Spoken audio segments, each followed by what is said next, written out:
Hello friends, तो स्वागत है आप सभी का as well all update YouTube channel पर।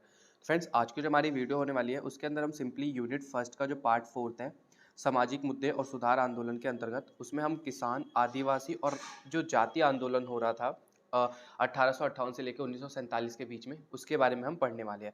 तो इससे पहले की जो टोटल 3 यूनिट्स है उसकी वीडियो हमने ऑलरेडी चैनल पर अपलोड कर दी है और उसकी प्लेलिस्ट भी बना दी है।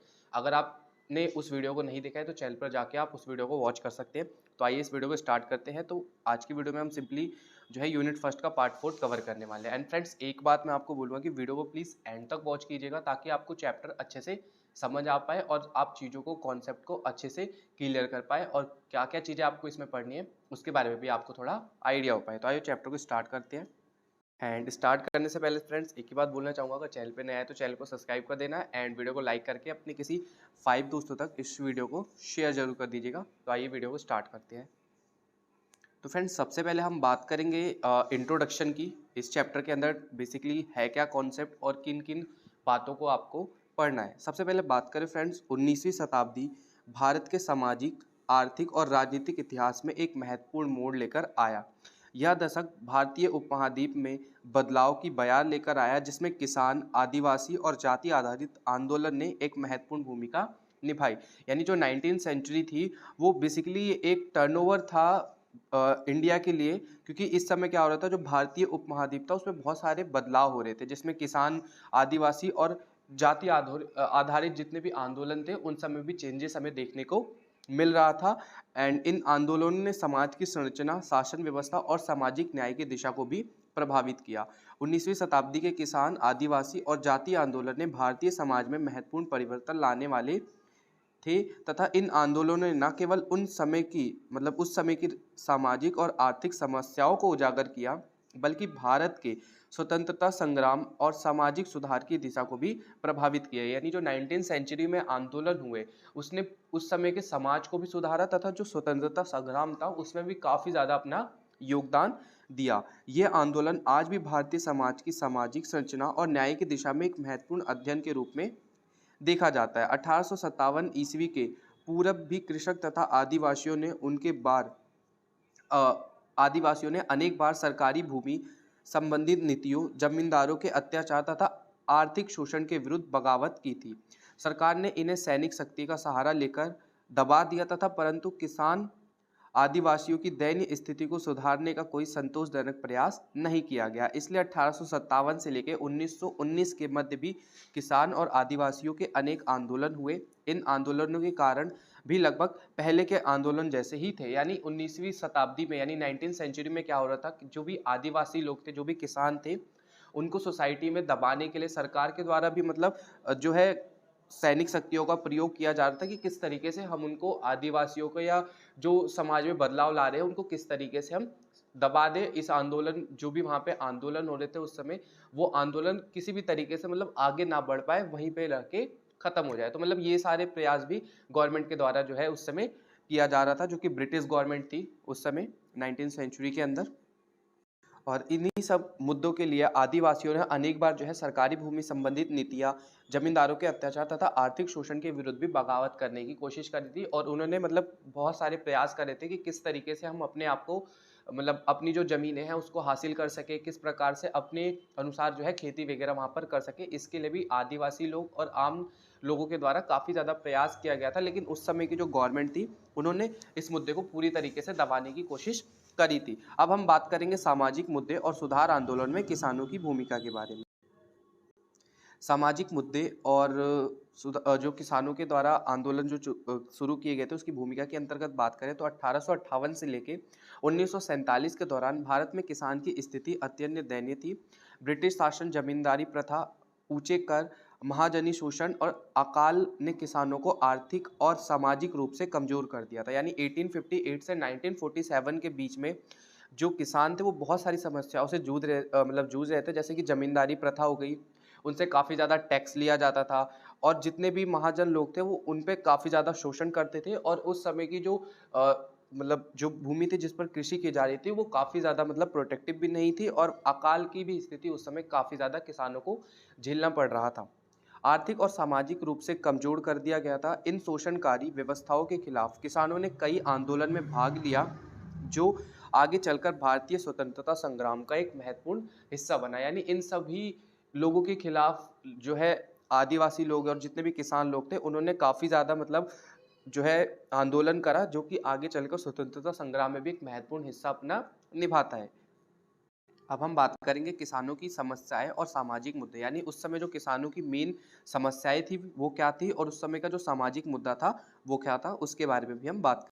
1858 के बाद ब्रिटिश सरकार ने भारतीय किसानों से भारी कर वसूलना जारी रखा तथा कर वसूलने के साथ साथ उन्होंने जमींदारों को जमींदारी व्यवस्था बनाए रखा, जिससे किसानों को कई समस्याओं का भी सामना करना पड़ रहा था। यानी 1858 में जो भी ब्रिटिश सरकार थी, उन्होंने भारतीय किसानों पे काफ़ी ज़्यादा जो है टैक्स लगाया था, जमींदारी व्यवस्था जो थी उसको भी उनके ऊपर ज़बरदस्ती थोपने का प्रयास करा। अब बात करेंगे जो जमींदारी और भूमि व्यवस्था की जो समस्याएं थी वो बेसिकली क्या थी, जिससे किसान जो है वो असंतुष्ट थे, या किसानों के द्वारा जो आंदोलन किया गया था वो क्यों किया गया था और किस लिए किसानों ने इस आंदोलन को इतना ज़्यादा आगे प्रोटेक्ट करने की कोशिश करी थी। तो सबसे पहले हम बात करेंगे जमींदारी व्यवस्था की जो मेन समस्याएं थी वो बेसिकली क्या थी।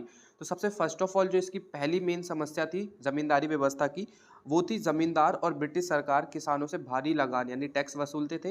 यानी जो जमींदार थे और ब्रिटिश गवर्नमेंट थे वो उनसे काफ़ी ज़्यादा जो है टैक्स वसूला करते थे, जो कि नॉर्मल किसान से। फॉर एग्जाम्पल अगर हम इसे एक एग्जाम्पल से समझे, जैसे ब्रिटिश लोगों ने अगर किसी एक किसान से बोला है कि भाई इनकी खेती पे हमसे जो है 10 रुपये टैक्स जो है वसूलना है, बट वहीं जो जमींदार होता था वो क्या करता था, 12 रुपये टैक्स जो है वसूला करता था। किससे? इन किसानों से, जो कि फार्मर्स थे। यानी ब्रिटिश गवर्नमेंट ने उन्हें बोला 10 रुपये का टैक्स लेने के लिए, बट जो जमींदार लोग होते थे वो क्या करते थे, उनसे 12 रुपये का कर वसूला करते थे। किससे? फार्मर्स से, किसानों से। तो ये जितनी भी समस्याएं थी इससे भी काफ़ी ज़्यादा जो है फार्मर्स वगैरह परेशान थे, जिसके लिए उन्होंने आंदोलन करना शुरू कर दिया था।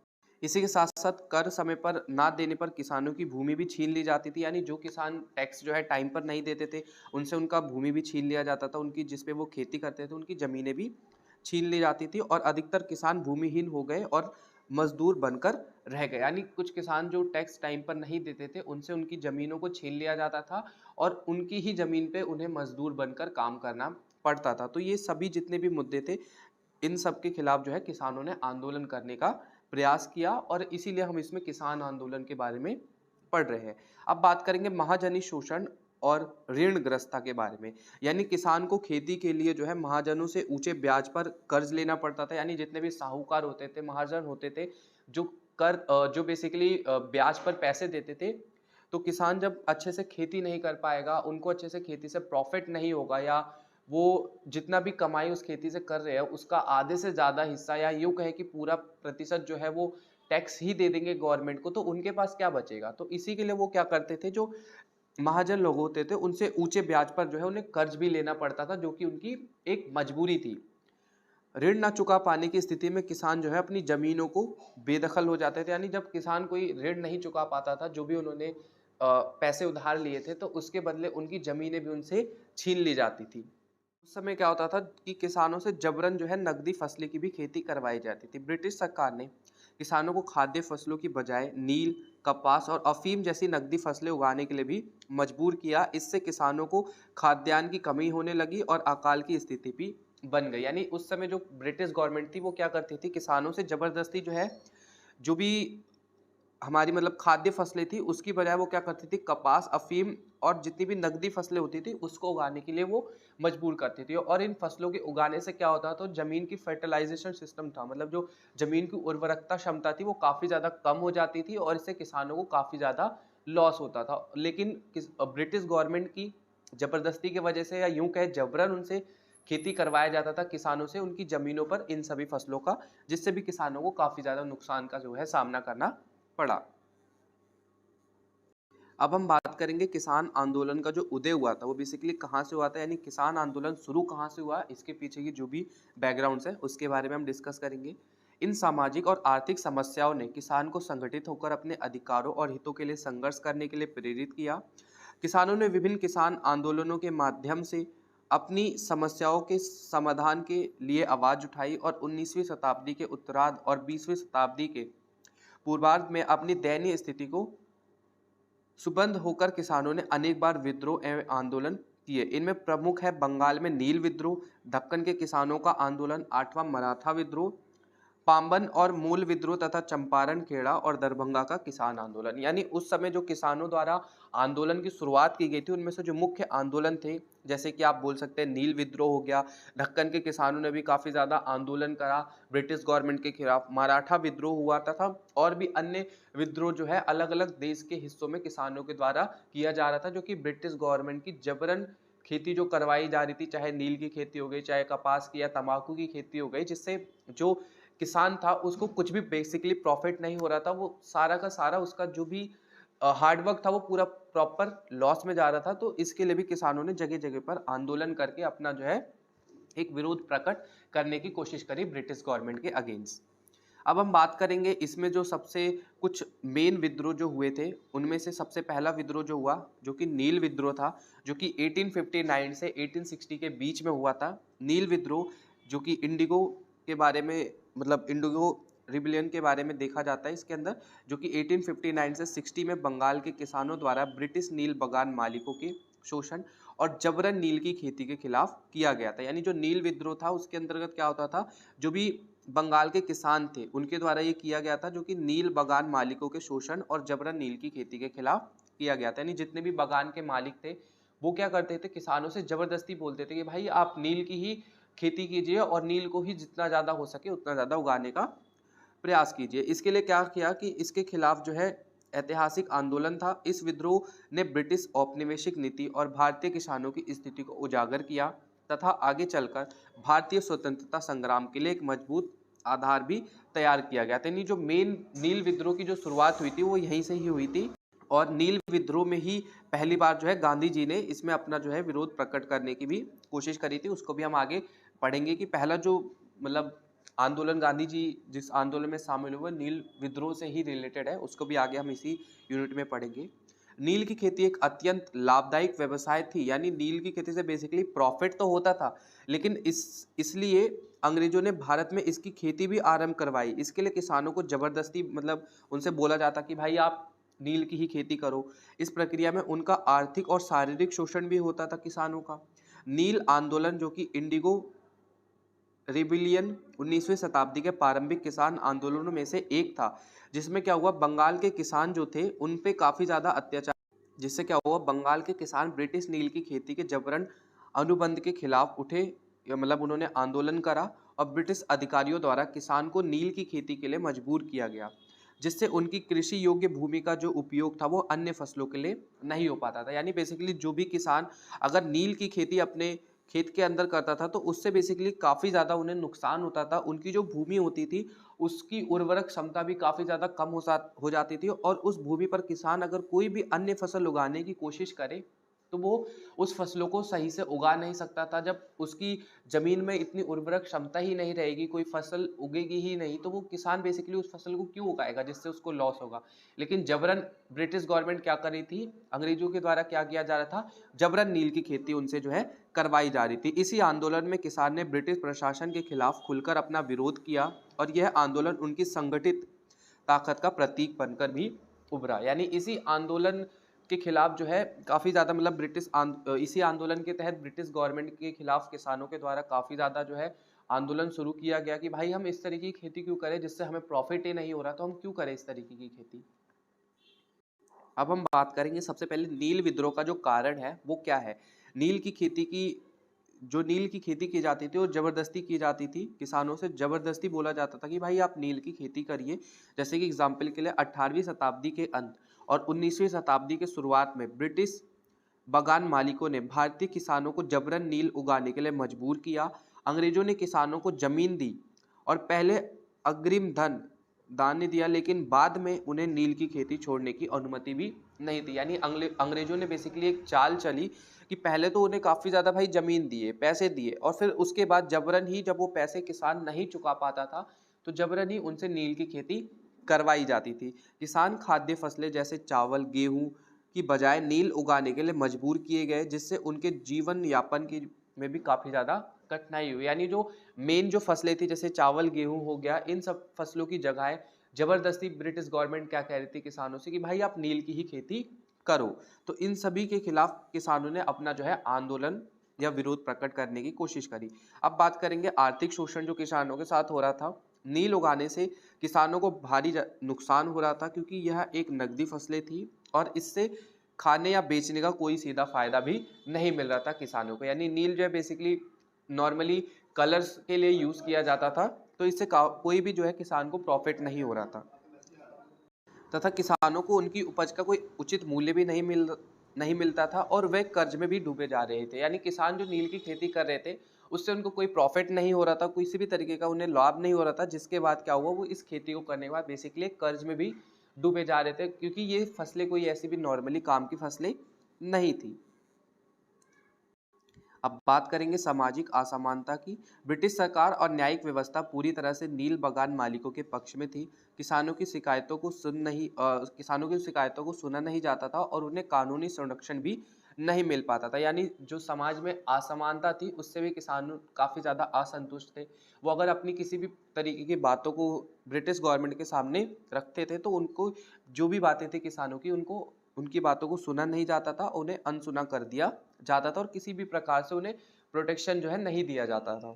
नील विद्रोह की जो शुरुआत हुई थी, अब हम इसकी बात करेंगे कि नील विद्रोह की मेनली जो शुरुआत हुई थी वो कहाँ से हुई थी और इसके पीछे की जो हिस्ट्री है वो क्या है। नील विद्रोह की शुरुआत जो हुई थी वो 1859 से 1860 के बीच में हुई। विद्रोह की शुरुआत जो हुई वो बंगाल यानी नदिये जिला में नील विद्रोह की चिंगारी जो है भड़की, जब किसानों ने नील की खेती करने से इनकार कर दिया। यानी नील विद्रोह की जो बेसिकली शुरुआत हुई थी वो बंगाल से हुई थी और बंगाल से ही नील विद्रोह की जो है खेती करने के लिए जबरन जो है किसानों को जबरदस्ती बोला जाता था कि भाई आप नील की खेती को कीजिए, और यहीं से ही नील विद्रोह की जो है शुरुआत हुई। धीरे धीरे बंगाल के अन्य हिस्सों जैसे जैसोर, खुलाना और 24 परगना, रांगापुर, मालदा और दींजापुर में भी ये विद्रोह जो है फैल गया। यानी धीरे धीरे बंगाल के अन्य क्षेत्रों में भी अब इस नील विद्रोह की जो है शुरुआत हो गई और किसानों का जो है एक संगठित विद्रोह भी अब होना स्टार्ट हो गया। किसानों ने संगठित होकर ब्रिटिश बागान मालिकों के खिलाफ विद्रोह शुरू कर दिया। उन्होंने नील बागानों को नष्ट करना शुरू किया और जबरन नील की खेती का भी विरोध किया। महिलाओं ने भी इस आंदोलन में सक्रिय रूप से भाग लिया। यानी किसान लोग अब क्या हो रहे थे, जिस धीरे धीरे अलग अलग जब बंगाल के हिस्सों में भी नील का जो है नील की खेती के विरुद्ध विद्रोह होने लग गया, तो इसमें अब अलग अलग किसान और जो अलग अलग जगह के किसान थे वो भी अब इसमें शामिल होने लगे तथा इसमें महिलाओं ने भी अपना बढ़ चढ़कर भूमिका निभाया और इस आंदोलन में सम्मिलित होकर नील की खेती ना करने के खिलाफ जो है आंदोलन को काफ़ी ज़्यादा आगे बढ़ाने की कोशिश करी। अब विद्रोह का जो नेतृत्व था, यानी जब कोई भी विद्रोह होता है तो उसको कोई ना कोई नेतृत्व तो करता ही है। तो अब बात करेंगे इस विद्रोह के नेतृत्व करने वाले जो कुछ लोग थे उनके बारे में। विद्रोह का नेतृत्व जो करा, यह आंदोलन किसी एक नेतृत्व के में नहीं था, बल्कि इसे स्थानीय किसानों से ही मिलकर संगठित किया गया था। कुछ क्षेत्रों में जमींदारों और स्थानीय नेताओं ने किसानों का समर्थन किया। गांव में पंचायतों ने नील उगाने से इनकार करने का भी फैसला किया। यानी बेसिकली कोई मुख्य नेतृत्व नहीं था, लेकिन इसमें मेनली जो जमींदार थे या पंचायत के जो लोग थे या किसान जो थे, उन्होंने ही मिलकर एक जो है नेतृत्व करने का प्रक्रिया को अपनाया और नील विद्रोह को आगे बढ़ाने का काम करा। अब इस आंदोलन के खिलाफ जो ब्रिटिश सरकार थी उनकी क्या प्रतिक्रिया थी, अब उसके बारे में बात करेंगे कि ब्रिटिश गवर्नमेंट ने बेसिकली इस विद्रोह के खिलाफ क्या क्या कदम उठाए। सबसे पहले उन्होंने दमन और हिंसा करा। यानी ब्रिटिश बागान मालिकों और पुलिस ने किसानों के विद्रोह को कुचलने के लिए कठोर कदम उठाए। कई किसानों को गिरफ्तार किया गया, उनकी संपत्ति को जबरन जो है जब्त कर ली गई और उन्हें बेरहमी से भी पीटा गया। यानी ब्रिटिश गवर्नमेंट ने क्या करा, अपनी शक्तियों का प्रयोग करके कई किसानों की जो जमीनें थी, उनकी भूमि थी, उनको जबरन जो है जब्त कर लिया और कई किसानों को जो है मारा पीटा भी गया, ताकि वो इस विद्रोह को पूरी तरीके से समाप्त कर दे। इसके लिए इन्होंने क्या करा, नील आयोग यानी इंडिगो कमीशन की भी स्थापना करी 1860 में। किसानों के बढ़ते विद्रोह को देखते हुए ब्रिटिश सरकार ने 1860 में नील आयोग यानी इंडिगो कमीशन का भी गठन किया। इस आयोग ने पाया कि किसानों का शोषण हो रहा था और जबरन नील की खेती गलत थी। आयोग की सिफारिश के आधार पर नील की जबरन खेती को समाप्त कर दिया गया। यानी ब्रिटिश गवर्नमेंट ने क्या करा, जब किसानों का आंदोलन काफ़ी ज़्यादा बढ़ते गया तो उन्होंने इंडिगो कमीशन की भी स्थापना करी। और इस इंडिगो कमीशन ने क्या करा, जब उन्होंने देखा कि भाई जो भी नील की खेती करवाई जाती थी वो किसानों से जबरन करवाई जाती थी या जबरदस्ती करवाई जाती थी, इसके खिलाफ उन्होंने क्या बोला कि भाई हम जो है इस तरीके की खेती को कराने का समर्थन नहीं करेंगे और इसीलिए अब जो नील की खेती कराना है वो धीरे धीरे समाप्त कर दी जाए। और अब बात करेंगे नील विद्रोह के प्रभाव और परिणाम की, यानी जो नील का विद्रोह हुआ था उसके प्रभाव क्या है और उसका परिणाम क्या हुआ, उसके बारे में हम बात करेंगे। किसानों की सबसे पहली जो इसका प्रभाव पड़ा वो पड़ा कि भाई किसानों की जीत हो गई, यानी नील विद्रोह के खिलाफ जो किसानों ने आंदोलन करा था इसमें किसानों की जीत हुई। नील आयोग की रिपोर्ट के बाद ब्रिटिश सरकार से नील की जबरन खेती को रोकने के लिए कड़े कानून बनाए गए। किसान अब नील की खेती करने के लिए बाध्य नहीं थे। यानी इस समय क्या हो रहा था, जितने भी किसान थे उनसे जो नील की खेती करवाई जाती थी उसके लिए जो इंडिगो कमीशन बनाया गया था, इससे इसने क्या निर्णय लिया कि भाई अब जो है किसान मतलब जो नील की खेती करवाई जाएगी किसानों से वो अब नहीं करवाई जाएगी और इसको पूरी तरीके से अब बंद किया जाएगा। और इसमें किसानों की भी जीत हुई। भारतीय स्वतंत्रता संग्राम को भी इसने प्रेरणा दी, यानी नील विद्रोह ने भारत में संगठित किसान आंदोलन का पहला बड़ा उदाहरण था और इसने किसानों को यह विश्वास दिलाया कि यदि वे संगठित होकर संघर्ष करें तो वे ब्रिटिश शोषण का विरोध कर सकते हैं। महात्मा गांधी ने सन 1917 के चंपारण सत्याग्रह में नील विद्रोह से प्रेरणा ली और किसानों के अधिकारों की रक्षा करी। यानी बिहार के चंपारण से ही महात्मा गांधी की जो आंदोलन की शुरुआत इंडिया के अंदर हो जाती है, जो कि 1917 में ही होता है। और इससे वो अब समझ जाते हैं कि भाई अगर अंग्रेजों को हराना है या अंग्रेजों के खिलाफ बोलना है या अंग्रेज जो भी हम पे फैसले लाते हैं उससे अगर हमें उनका विरोध जताना है तो इसके लिए हमें संगठित होकर एक ग्रुप में रहकर ही आंदोलन करना होगा, जिससे वो हमें पूरी तरीके से आजाद करने का या अपनी जो भी कानून वगैरह थे उस वो अब हम पे नहीं थोप सकते जब तक हम उनसे सत्याग्रह नहीं करते या उनके खिलाफ आंदोलन नहीं करते हैं। तथा बंगाली साहित्य और समाज पर भी इसका प्रभाव पड़ा। नील विद्रोह ने बंगाली साहित्य और समाज में भी गहरा प्रभाव डाला। दीनबंधु मित्र ने 1860 में नील दर्पण नामक नाटक लिखा, जिसमें नील बागान मालिकों के अत्याचार को भी दर्शाया गया था। यह नाटक बहुत ही लोकप्रिय हुआ और ब्रिटिश शासन की नील की खेती की भी आलोचना की गई। यानी धीरे धीरे जो नील की खेती की बगावत थी उसके खिलाफ साहित्य और नाटक के द्वारा भी लोगों को जागरूक किया जा रहा था और इसके खिलाफ काफी ज्यादा नाटक भी लोगों को दिखाया जा रहा था। उन्हीं में से एक दीनबंधु मित्र ने 1860 में नील दर्पण नामक नाटक लिखा, जिसने पूरे बागान मालिकों के अत्याचारों को दर्शाने का भी प्रयास करा। यानी धीरे धीरे अब सोसाइटी में नील विद्रोह को काफी तरीके से लोगों को दिखाया जा रहा था, समझाया जा रहा था और लोगों के सामने उसको प्रेजेंट किया जा रहा था। इसके मेनली कंक्लूजन की बात करें तो हम ये कह सकते हैं कि नील विद्रोह ने 1859 से 16 के बीच में भारत में ब्रिटिश शोषण के खिलाफ पहला बड़ा किसान आंदोलन था और यह आंदोलन भारतीय किसानों की एकजुटता और ब्रिटिश नीतियों के खिलाफ प्रतिरोध का प्रतीक बना। विद्रोह की सफलता ने आगे चलकर भारतीय स्वतंत्रता संग्राम को बल दिया और महात्मा गांधी जैसे नेताओं को प्रेरित किया। नील विद्रोह ने यह साबित किया कि संगठित आंदोलन से अन्यायपूर्वक और औपनिवेशिक नीतियों को भी बदला जा सकता है। यानी ओवरऑल कंक्लूजन ये कह सकते हैं कि भाई जो नील विद्रोह था उसने ये जता दिया था लोगों के अंदर, या ये लोगों को एक सीख दे दी थी कि अगर अंग्रेज हम पे किसी भी तरीके की कानून को थोपते हैं तो हम उसका विद्रोह अब कर सकते हैं। अब हम बात करेंगे दक्कन के जमींदारों का असंतोष या मराठा आंदोलन और विद्रोह के बारे में। जिस प्रकार से बंगाल में नील विद्रोह हुआ उसी तरीके से मराठा आंदोलन भी हुआ या मराठा विद्रोह भी हुआ। 1858 से 1947 तक दक्कन के क्षेत्रों के जमींदारों, किसानों और मराठा समुदाय के बीच ब्रिटिश शासन के खिलाफ असंतोष और विद्रोह की भावना प्रबल रही। इस दौरान कई किसान आंदोलन, जमींदारी विद्रोह और सामाजिक सुधार आंदोलन हुए, जिनका मुख्य उद्देश्य ब्रिटिश राज्य की आर्थिक और सामाजिक नीतियों का विरोध करना था। यानी बेसिकली जो मेनली इनका उद्देश्य था वो था कि जो भी ब्रिटिश गवर्नमेंट थी उनकी आर्थिक और सामाजिक नीतियों का विरोध करा जाए और वो किसी भी तरीके से जो भी आंदोलन मतलब जो हुए उसमें ब्रिटिश गवर्नमेंट के खिलाफ जो है ये आंदोलन सारे देखने को हमें मिले। अब हम बात करेंगे जो दक्कन के जमींदारों के असंतोष के प्रमुख कारण थे वो क्या थे।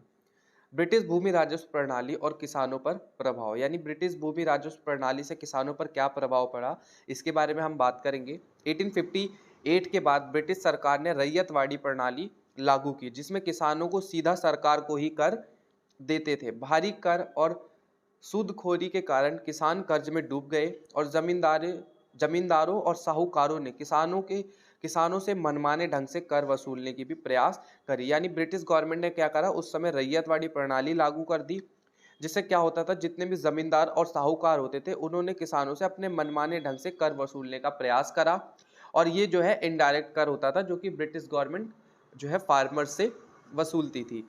जमींदारों और जागीरदारों से अधिक अधिकारों पर नियंत्रण, यानी जितने भी जमींदार और जागीरदार थे उनके अधिकारों पर भी नियंत्रण किया गया। ब्रिटिश सरकार ने कई मराठा जमींदारों और सामंती शासकों की जागीरें जो थी उनको खत्म कर दी, और अंग्रेजों की नीतियों से पारंपरिक मराठा सरदार कमजोर हो गए, जिससे वह असंतुष्ट भी हो गए थे। 1875 का जो दक्कन किसान आंदोलन था उसके बारे में बात करेंगे। 1870 के दशक में सूखे और अकाल के कारण किसानों की स्थिति काफ़ी ज़्यादा खराब हो गई थी, और 1875 में महाराष्ट्र के पुणे और अहमदनगर जिलों में किसान ने सूदखोरी और साहूकार के खिलाफ भी विद्रोह कर दिया।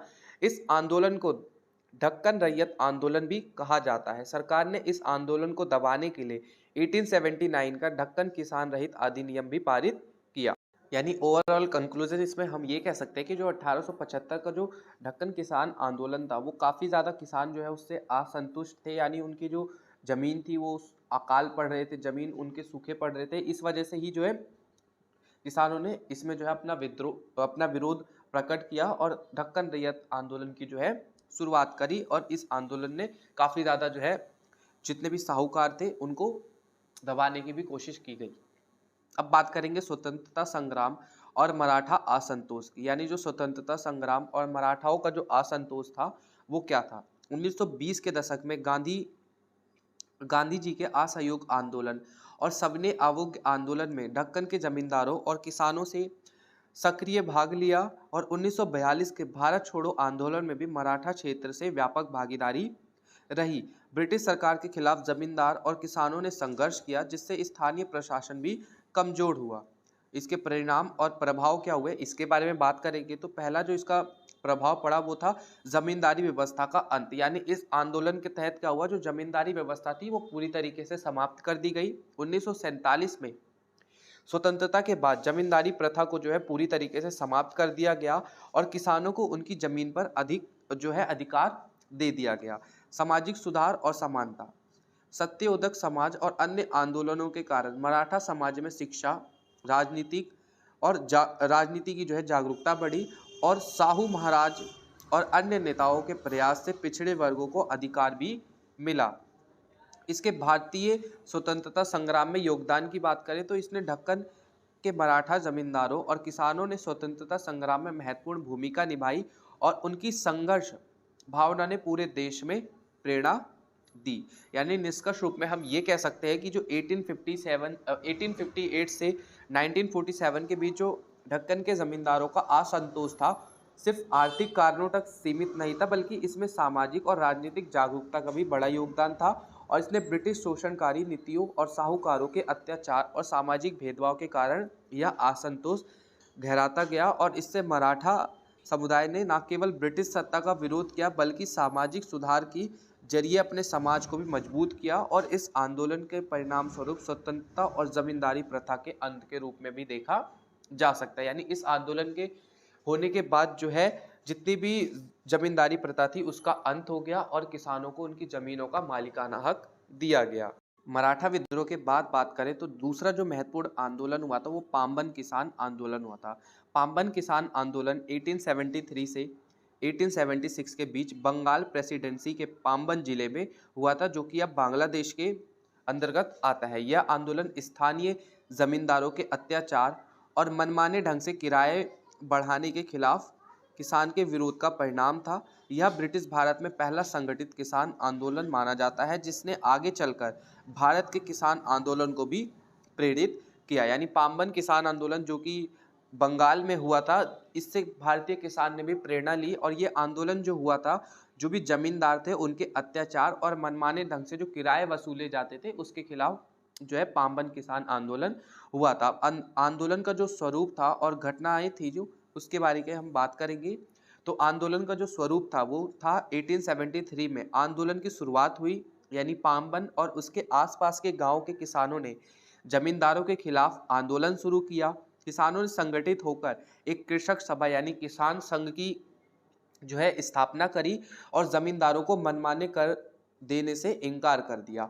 उन्होंने नो रेट मूवमेंट यानी बिना किराया आंदोलन चलाया और शांतिपूर्ण तरीके से विरोध किया। यानी 1873 में जो ये आंदोलन हुआ वो किसानों के द्वारा शुरू किया गया था और इसमें उन्होंने एक किसान संघ की स्थापना करी, जिसके लिए उन्होंने किसान संघ की स्थापना करने के बाद उन्होंने रेंट मूवमेंट यानी बिना किराए आंदोलन चलाया और शांतिपूर्ण तरीके से इस आंदोलन की शुरुआत करी और इस आंदोलन को चलाने का प्रयास करा। और मेनली उनकी ये मांग थी कि भाई जो भी उनसे जमीनों पर कर वसूले जाते थे या टैक्स लिए जाते थे वो उनसे ना लिया जाए। आंदोलन की जो प्रमुख रणनीति थी वो क्या थी उसके बारे में बात करेंगे। आंदोलन की जो प्रमुख रणनीति थी वो थी किसानों ने एकजुट होकर किराए देने से मना कर दिया। उन्होंने किसान समिति बनाई जो किसानों को संगठित करने और कानूनी सहायता देने का काम करती थी। जमींदारों के गुंडों और पुलिसों के दमन का विरोध करने के लिए गांव में किसान रक्षात्मक समूह बनाया गया। यानी जो जमींदार थे उन्होंने काफी ज्यादा बल का भी प्रयोग करा, लेकिन उसके लिए किसानों ने क्या करा, एक रक्षात्मक समूह का भी निर्माण कर दिया। ब्रिटिश सरकार और जमींदारों की प्रतिक्रिया क्या थी इसकी बात करेंगे।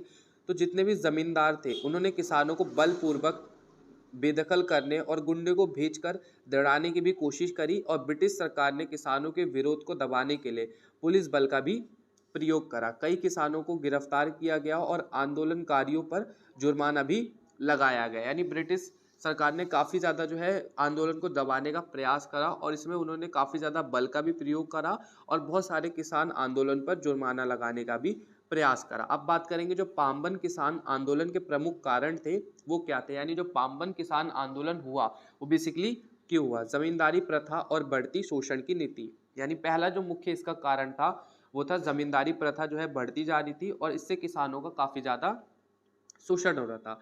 ब्रिटिश सरकार ने 1793 में स्थायी बंदोबस्त प्रणाली लागू की जिससे जमींदारों को किसान से लगान वसूलने का अधिकार मिल गया और जमींदारों ने किसानों से मनमाने ढंग से कर वसूलना शुरू कर दिया और किराए बढ़ाने लगे। किसानों को जबरन खेती की जमीनों से बेदखल किया जाने लगा। यानी जितने भी जमींदार थे वो जबरन जो है किसानों से काफ़ी ज़्यादा लगान यानी टैक्स जो है वसूला करते थे और अपनी मनमाने तरीके से जो है उनसे टैक्स वसूलते थे। इसी के खिलाफ जो है किसानों ने इस आंदोलन की शुरुआत करी।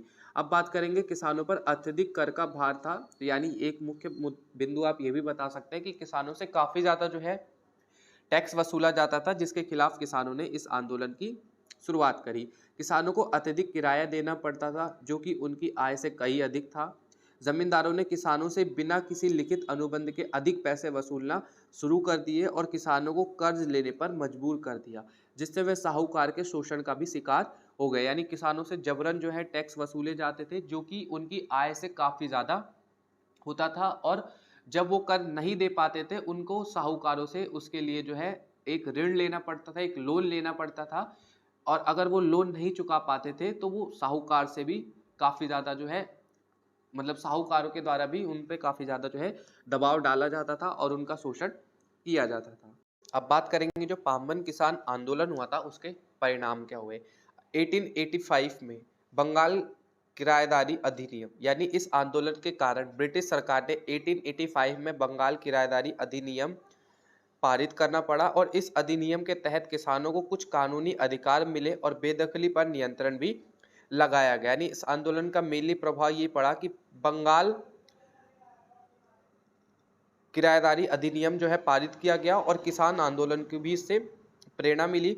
पाम्बन आंदोलन ने आगे चलकर 1890 के दक्कन किसान आंदोलन और 1990 के चंपारण सत्याग्रह को भी प्रेरित करा। ये आंदोलन भारतीय स्वतंत्रता संग्राम में किसानों की भागीदारी का पहला उदाहरण बना। संगठित किसान संघ का भी उदय हुआ। यानी इस आंदोलन के कारण किसानों ने एक संगठित होने की शक्ति पहचानी और आगे चलकर किसान सभा यानी ऑल इंडियन किसान सभा का भी गठन हुआ। यानी इस आंदोलन के तहत काफ़ी ज़्यादा किसानों ने जो है नई नई चीज़ों की शुरुआत करी और ऑल इंडियन किसान सभा की भी शुरुआत करी। अब बात करेंगे मोपल विद्रोह। यानी मोपल में भी 1921 में किसान के द्वारा विद्रोह करा गया था, उसके अंदर क्या हुआ था उसके बारे में भी हम चर्चा करेंगे। फ्रेंड्स ये चैप्टर थोड़ा बड़ा है एक्चुअली, इसमें काफ़ी ज़्यादा किसान आंदोलन और उससे रिलेटेड बहुत सारी बातें हैं, तो प्लीज़ वीडियो को एंड तक देखिएगा ताकि आपको सारे कॉन्सेप्ट अच्छे से समझ आ सके। तो अब बात करेंगे मोपल विद्रोह की। तो मूपल विद्रोह 1921 में ब्रिटिश सरकार और हिंदू जमींदारों के खिलाफ केरल के मालाबार क्षेत्र में हुआ। इसमें मुस्लिम मूपल किसान मप्पिल ने भाग लिया। यानी इसका जो मूपल विद्रोह था वो केरल का जो मालाबार क्षेत्र था वहां से इसकी जो है शुरुआत हुई। अब ये जो मूपल विद्रोह हुआ इसका मुख्य कारण जो था उसके बारे में हम बात करेंगे। तो इसमें जो जमींदारी व्यवस्था थी उससे उत्पीड़न और भारी कर लिया जाता था। खिलाफत आंदोलन और असहयोग आंदोलन से प्रेरणा लिया किसानों ने और ब्रिटिश प्रशासन और हिंदू जमींदारों के प्रति भी इसका असंतोष भड़का। परिणाम स्वरूप ये हुआ कि जो हिंसा में हजारों लोग मारे गए और कई हिंदू जमींदारों को जबरन धर्मांतरण का भी सामना करना पड़ा और ब्रिटिश सरकार ने विद्रोह को कठोरता से दबाया और यह आंदोलन हिंदू मुस्लिम एकता को भी प्रभावित करने वाला एक आंदोलन बना। अब बात करेंगे जो चंपारण किसान आंदोलन जो कि 1917 में हुआ, इसके अंतर्गत क्या हुआ इसके बारे में हम बात करेंगे। तो चंपारण किसान आंदोलन जो कि 1917 में बिहार के चंपारण जिले में हुआ, यह महात्मा गांधी द्वारा चलाया गया पहला सत्याग्रह आंदोलन था जो कि ब्रिटिश सरकार और नील की जबरन खेती के खिलाफ चंपारण सत्याग्रह आंदोलन जो है चलाया गया था। इसके जो मुख्य कारण थे उसमें पहला जो कारण था वो था तीन कठिया प्रथा। यानी ब्रिटिश जमींदारी जो थी वो किसानों को जबरदस्ती अपनी भूमि के 3/20वें हिस्से पर नील की खेती के लिए मजबूर करते थे। यानी किसी किसान की जमीन अगर 20वें हिस्से की मतलब 20 फुट या 20 एकड़ में है तो उसके तीसरे हिस्से में क्या करते थे, उन्हें जबरन जो है नील की खेती करनी पड़ती थी। किसान को इससे भारी नुकसान होता था क्योंकि वो नील की कीमतें गिर चुकी थी। यानी जबरन जो है किसानों से जो है इनके 3/20वें हिस्से पर नील की खेती करवाई जाती थी जिससे किसानों को काफ़ी ज़्यादा लॉस होता था क्योंकि अब जो है नील की कीमतें थी वो काफ़ी ज़्यादा मार्केट में गिर चुकी थी। किसानों का शोषण हुआ, नील उत्पादन को बेहद कम दाम मिलते थे जबकि साहूकार और जमींदार इससे लाभ कमाते थे। किसान से अवैध और जबरन जो है शर्म या बेगर लिया जाता था, टैक्स जिसे हम बोलेंगे। और ब्रिटिश सरकार की नीतियाँ इसमें क्या थी, अंग्रेजों ने अधिकारी जमींदारों के साथ मिलकर किसानों को उत्पीड़न करते थे और किसानों को अपनी ही भूमि पर खेती करने की इजाज़त जो है नहीं दी जाती थी। महात्मा गांधी और आंदोलन के बारे में बात करेंगे। यानी महात्मा गांधी ने इस आंदोलन में अपनी क्या भूमिका निभाई उसकी बात करेंगे। तो गांधी जी का जो आगमन हुआ वो कि 1917 में हुआ। यानी गांधी जी को राजकुमार शुक्ला ने चंपारण बुलाया और उन्होंने गांव में जाकर किसानों की स्थिति को गांधी जी को समझाया और यहीं से गांधी जी का जो सत्याग्रह आंदोलन जो है बिहार के चंपारण से ही शुरू होता है। सत्याग्रह और अहिंसक विरोध की बात करें। सत्याग्रह और अहिंसक विरोध में गांधी जी ने किसानों को संगठित कर अहिंसक सत्याग्रह शुरू किया और प्रशासन ने गांधी जी को चंपारण छोड़ने का भी आदेश दिया लेकिन उन्होंने इसका पालन नहीं किया। चंपारण सत्याग्रह की सफलता किस प्रकार से मिली उसकी बात करेंगे। तो ब्रिटिश सरकार को चंपारण एग्रियन कमेटी बनानी पड़ी और 1918 में जो 3 कठिया प्रथा थी उसको पूरी तरीके से समाप्त कर दिया गया और इससे जो है किसानों को काफ़ी ज़्यादा राहत मिली। इसके परिणाम और प्रभाव की बात करेंगे तो किसानों को जबरन नील की खेती से मुक्ति मिली। महात्मा गांधी का ये पहला सफल सत्याग्रह बना जिससे वो राष्ट्रीय स्तर पर लोकप्रिय भी हुए। ब्रिटिश नीति में बदलाव आया और किसानों के शोषण को कम किया गया। आगे चलकर ये आंदोलन जैसे खेड़ा सत्याग्रह 1918 में जो कि हुआ और असहयोग आंदोलन जो कि 1920 को प्रेरणा देने का भी स्रोत बना। अब बात करेंगे खेड़ा किसान आंदोलन की। खेड़ा आंदोलन 1918 में गुजरात के खेड़ा जिले में हुआ। यह महात्मा गांधी का दूसरा सत्याग्रह था जिसने किसानों ने ब्रिटिश सरकार द्वारा कर यानी टैक्स वसूलने के खिलाफ अहिंसक विरोध किया। इसके जो मुख्य कारण थे वो था सूखा और फसल बर्बादी। यानी किसानों की जो फसलें थी वो बर्बाद हो रही थी, खेती जो है सूखी हो रही थी और जो भी खेती करने वाली ज़मीन थी वो बंजर होती जा रही थी। 1917 और 18 में खेड़ा जिले में भारी अकाल पड़ने के कारण काफ़ी ज़्यादा फसलों का नुकसान हुआ जिससे किसानों की आर्थिक स्थिति भी बहुत अधिक खराब हुई जिसके खिलाफ किसानों ने जो है इस आंदोलन का शुरुआत करा। ब्रिटिश सरकार का अत्याचार। सरकार ने किसानों की गरीबी और सूखे को नज़रअंदाज कर पूरा कर वसूलने का आदेश दिया। यानी किसानों ने जो ब्रिटिश गवर्नमेंट थी वो उन्होंने ये नहीं सोचा कि किसान की जो है बेसिकली प्रॉफिट तो नहीं हुआ या उनकी जो खेती हुई वो तो अच्छे से हुई नहीं लेकिन फिर भी जबरन उनसे जो है टैक्स वसूला जा रहा था। किसानों ने मांग की कि उन्हें कर में राहत दी जाए लेकिन ब्रिटिश अधिकारी नहीं माने। गांधी का नेतृत्व जो इसमें हुआ, गांधी जी का नेतृत्व इसमें जो देखने को हमें मिला वो मिला, किसानों ने गांधी जी से मदद मांगी और गांधी जी ने सरदार पटेल और अन्य लोगों के साथ मिलकर इस आंदोलन का साथ दिया और इन आंदोलन की जो है शुरुआत करी। आंदोलन की जो प्रमुख रणनीति थी वो थी अहिंसक सत्याग्रह। किसानों ने कर देने से इनकार कर दिया और अहिंसक विरोध किया। संगठित विरोध के अंतर्गत हम ये बता सकते हैं कि पूरे जिलों में किसान संगठित हुए और ब्रिटिश हुकूमत का शांतिपूर्ण विरोध किया गया। अंग्रेजों ने किसानों की जमीन और संपत्ति को जब्त करना भी शुरू कर दिया। परिणाम और प्रभाव की बात करें, यानी इस आंदोलन का जो परिणाम निकला या उसका प्रभाव क्या पड़ा, तो ब्रिटिश सरकार को इस आंदोलन के खिलाफ झुकना पड़ा और कई गरीब किसानों को कर में छूट मिली।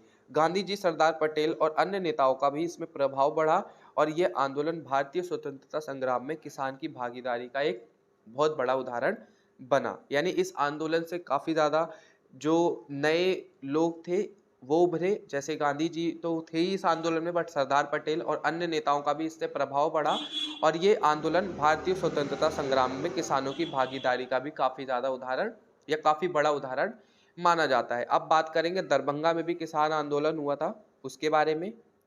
तो दरभंगा में जो किसान आंदोलन हुआ 20वीं शताब्दी की शुरुआत में जमींदारी प्रथा के खिलाफ हुआ था और बिहार के दरभंगा जिले में दरभंगा महाराज जैसे बड़े जमींदार किसानों से अत्यधिक लगान वसूलते थे और उनकी जमीनें भी हड़प लेते थे। इसका जो मुख्य कारण था वो था जमींदारों का शोषण और भारी कर। यानी इस आंदोलन का जो मुख्य कारण था वो ये था कि जमींदार किसानों पर शोषण करते थे और उनसे काफ़ी ज़्यादा भारी जो है टैक्स वसूलते थे और बेदखली और मजदूरी का भी शोषण करते थे। और इसके जो प्रमुख नेता जो उभरे वो थे स्वामी विद्यानंद और सहजन सरस्वती।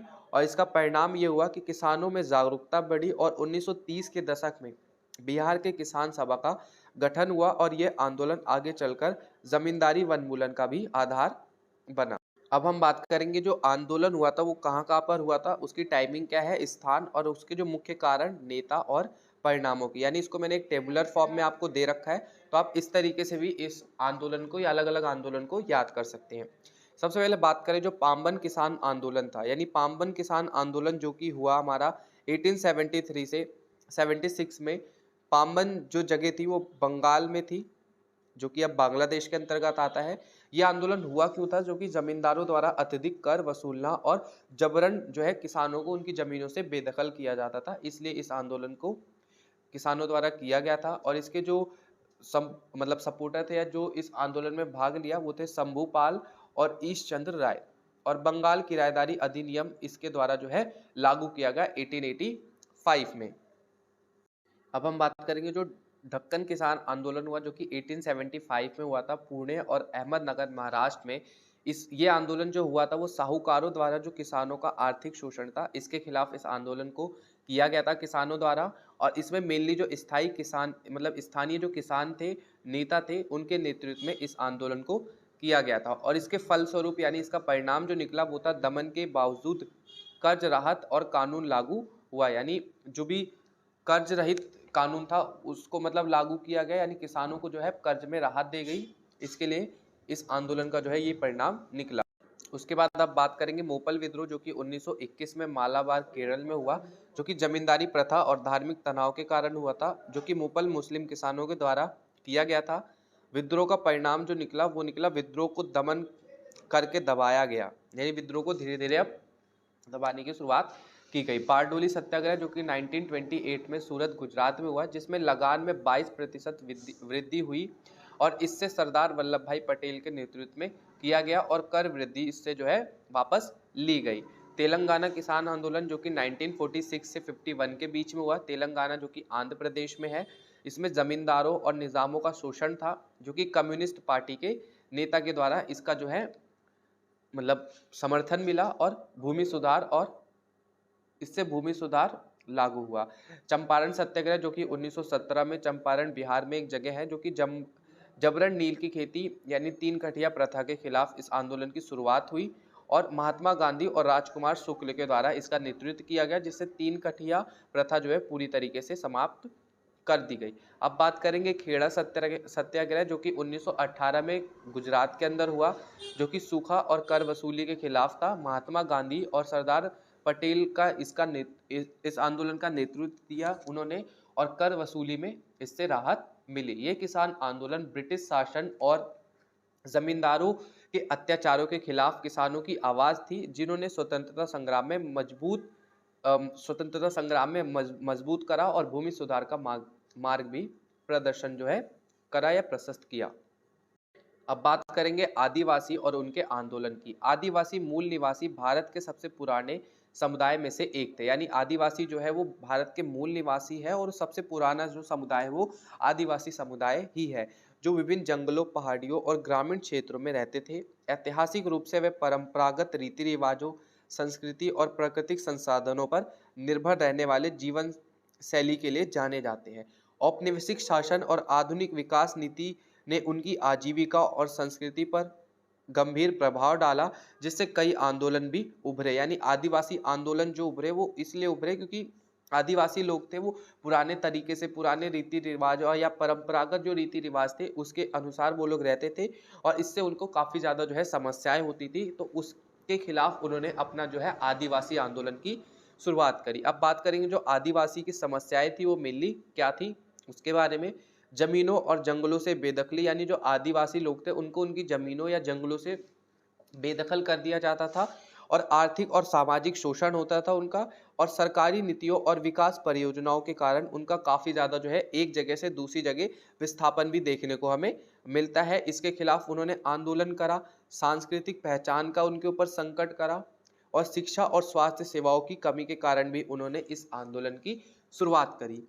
आदिवासी आंदोलन के जो प्रमुख उद्देश्य थे वो थे जमीन और जंगलों के अधिकारों की रक्षा, स्वसत्ता और आत्मनिर्णय का अधिकार, सामाजिक और आर्थिक शोषण के खिलाफ संघर्ष, पारंपरिक संस्कृति और पहचान की सुरक्षा और विकास परियोजनाओं से उचित मुआवजे की मांग करने की लिए उन्होंने अपने आदिवासी आंदोलन की जो है शुरुआत करी। अब बात करेंगे प्रमुख आदिवासी जो आंदोलन थे वो कौन कौन से थे। सबसे पहला जो आंदोलन था वो था भील आंदोलन, जो कि राजस्थान, मध्य प्रदेश और गुजरात में हुआ, जो कि जमीन के अधिकारों के लिए संघर्ष के खिलाफ हुआ था। संथाल विद्रोह जो कि 1855 से 56 के बीच में हुआ, जमींदारी व्यवस्था और ब्रिटिश शासन के खिलाफ इस आंदोलन की शुरुआत की गई। मुंडा विद्रोह जो कि बिरसा मुंडा के नेतृत्व में जमीन के अधिकारों और शोषण के खिलाफ हुआ। गोंडा आंदोलन गोंडा आदिवासियों द्वारा अपनी पारंपरिक भूमि और अधिकारों की मांग के लिए करी गई। नर्मदा बचाओ आंदोलन बड़े बांधों और विस्थापन के खिलाफ किया गया। झारखंड आंदोलन अलग अलग राज्यों की मांग जो कि 2000 में झारखंड राज्य बनाने के साथ पूरी हुई। यानी ये सभी जो आंदोलन थे वो आदिवासी लोगों के द्वारा उनकी अपनी सुरक्षा के लिए किए गए थे। अब बात करेंगे इसकी सरकारी प्रयासों और योजनाओं के बारे में, यानी इस आंदोलन के बाद जो गवर्नमेंट के द्वारा प्रयास किया गया वो क्या था। तो गवर्नमेंट के द्वारा जो प्रयास किया गया, पहला प्रयास था वन अधिकार अधिनियम 2006, जंगल पर अधिकार देने का प्रयास, ये वन अधिकार अधिनियम पास किया गया।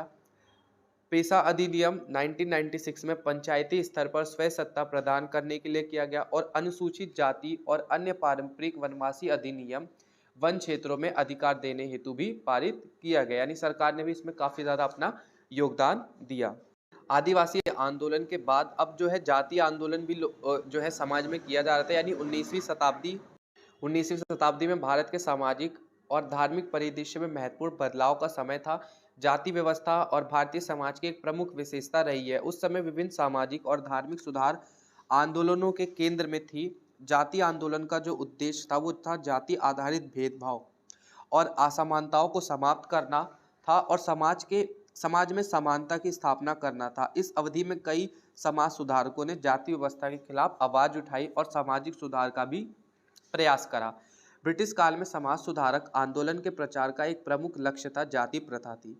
उस समय हिंदू अनेक जातियों में बटे थे, जो सांपेशिक ब्राह्मणों और सबसे नीचे हरिजन थे, यानी हरिजन हिंदू जनसंख्या के 20% थे। इस असंख्या और कठोर नियमों तथा प्रतिबंधों के कारण जीवन में अनेक क्षेत्रों में कष्ट भोगना पड़ता था। यानी बेसिकली ये जो आंदोलन हुआ था वो काफी ज्यादा जो है जातियों में बंटने के कारण जो है जातीय आंदोलन की शुरुआत की गई थी और इसमें भी काफी लोगों ने अपना जो है योगदान दिया था। सबसे पहले हम बात करेंगे जाति व्यवस्था और सामाजिक भेदभाव की। यानी भारतीय समाज में जाति प्रथा प्राचीन काल से ही चली आ रही थी। ऊंची जाति जैसे ब्राह्मण, क्षत्रिय, वैश्य, निम्न जातियों पर सामाजिक और आर्थिक प्रभुत्व रखता था। दलितों और पिछड़े वर्गों को शिक्षा, मंदिर प्रवेश, जल स्रोत तक पहुंच जैसी बुनियादी सुविधाओं से वंचित रखा जाता था। यानी जो जातियों को था, मतलब उस समय जातियों को ब्राह्मण, क्षत्रिय, वैश्य, शूद्र में बांटा जाता था और जितने भी दलित लोग थे या पिछड़े वर्ग के लोग थे उनको शिक्षा, मंदिर प्रवेश और जल स्रोतों से वंचित रखा जाता था, जिसके खिलाफ इस जातीय आंदोलन की जो है शुरुआत हुई। इसमें जो प्रमुख नेता थे जो इस आंदोलन में भाग लिए उसकी हम बात करेंगे तो सबसे पहला जो थे वो थे सत्यशोधक समाज, जो कि ज्योतिराव फुले के द्वारा इस समाज की स्थापना की गई, जिसमें ब्राह्मणवादी व्यवस्था के खिलाफ आवाज उठाई गई, शिक्षा और समानता के अधिकारों की मांग की गई और किसान, श्रमिक और महिलाओं के अधिकारों के लिए भी संघर्ष किया गया। दलित आंदोलन जो हुए वो डॉक्टर भीमराव अंबेडकर के द्वारा इसका समर्थन किया गया। दलित आंदोलन जो हुआ वो अछूत प्रथा के खिलाफ लड़ाई लड़ी गई। इसमें अस्पृश्यता निवारण और दलितों के लिए आरक्षण की मांग की गई डॉक्टर भीमराव अंबेडकर के द्वारा। 1927 में माड़ा सत्याग्रह किया गया, जिसमें दलितों को पानी पीने के अधिकार की मांग की गई और 1937 में ही उन्होंने क्या करा, जो है दलित को पानी पीने का अधिकार की मांग करी तथा 1930 में कालराम मंदिर प्रवेश आंदोलन भी चलाया गया और 1956 में लाखों अनुयायियों के साथ बौद्ध धर्म ग्रहण कर लिया गया डॉक्टर भीमराव अंबेडकर के द्वारा। तथा जातीय आंदोलन के प्रभाव की हम बात करें तो इसमें दलितों और पिछड़ों को शिक्षा और नौकरियों में आरक्षण मिला। अस्पृश्यता को कानूनी रूप से समाप्त कर दिया गया, जिसमें अनुसूचित जाति जनजाति अत्याचार निवारण अधिनियम 1989 को पारित किया गया, जिसमें सामाजिक जागरूकता बढ़ी और जाति आधारित भेदभाव कम हुआ। राजनीतिक दलों ने पिछड़ी जातियों और दलितों को प्रतिनिधित्व देना शुरू कर दिया, यानी जातीय आंदोलन में भी काफ़ी ज़्यादा महत्वपूर्ण भूमिका जो है अपना निभाया। अब हम इसके ओवरऑल कंक्लूजन की बात करें तो किसानों ने सामाजिक मुद्दे और सुधार आंदोलन में हमेशा से ही अग्रणी भूमिका निभाई। उनके संघर्ष ने समाज में व्यापक परिवर्तन लाने में सहायता की और आर्थिक व सामाजिक सुधार का मार्ग प्रशस्त किया। जमींदारी प्रथा, करों के अत्यधिक बोझ और सामाजिक असमानता के खिलाफ किसानों का संघर्ष भारतीय समाज के पुनर्निर्माण में महत्वपूर्ण साबित हुआ और किसानों का आंदोलन न केवल अधिकारों की लड़ाई थी बल्कि यह व्यापक सामाजिक सुधार का हिस्सा भी थी, जिसने भारतीय समाज में स्थानीय परिवर्तन लाया। आदिवासी आंदोलन ने भारत के सामाजिक और राजनीतिक जीवन में महत्वपूर्ण प्रभाव डाला। 19वीं शताब्दी में भारत के इतिहास में महत्वपूर्ण बदलाव का दौर देखने को मिला, जब ब्रिटिश उपनिवेशवाद ने भारतीय समाज, अर्थव्यवस्था और राजनीतिक पर अपना व्यापक प्रभाव डाला। इस काल में न केवल मुख्य धारा के समाज में परिवर्तन हो रहे थे बल्कि आदिवासी समुदाय के जीवन में भी काफ़ी ज़्यादा बदलाव देखने को मिला। आदिवासी समुदाय जो प्राचीन काल से ही अपनी परंपराओं, रीति रिवाजों के साथ जी रहे थे, वो औपनिवेशिक शासन और नीतियों के कारण गंभीर चुनौतियों का सामना करना पड़ा और इस असंतोष के परिणाम स्वरूप आदिवासियों ने भी कई विद्रोह और आंदोलन किए, जो औपनिवेशिक सत्ता के खिलाफ उनके प्रतिरोध का प्रतीक बना। यानी निष्कर्ष रूप में हम ये कह सकते हैं कि जितने भी आदिवासी लोग थे या जातीय आंदोलन थे वो बेसिकली समाज में समाज सुधार के लिए ही किया गया था। तो ये फ्रेंड्स, ये था हमारा आज का ओवरऑल चैप्टर, जिसके अंदर हमने जो है यूनिट फर्स्ट के जो पार्ट 4 था उसको डिस्कस करा। काफ़ी बड़ा ये चैप्टर था क्योंकि इसके अंदर जितने भी किसान आंदोलन थे वो सारे भी हमें कवर करने थे, तो इसीलिए काफ़ी ज़्यादा बड़ी वीडियोज़ होगी, तो उसके लिए माफ़ी चाहूँगा, बट इम्पॉर्टेंस भी है, उसे हमें समझना भी चाहिए। तो फ्रेंड्स, ये थी हमारी आज की वीडियो अच्छी लगे तो वीडियो को लाइक कर देना, चैनल पे नया है तो चैनल को सब्सक्राइब करके इस वीडियो को अपने किसी 5 दोस्तों तक शेयर जरूर कर दीजिएगा। तो मिलते हैं आपसे अपनी अगली वीडियो में। Thanks for watching.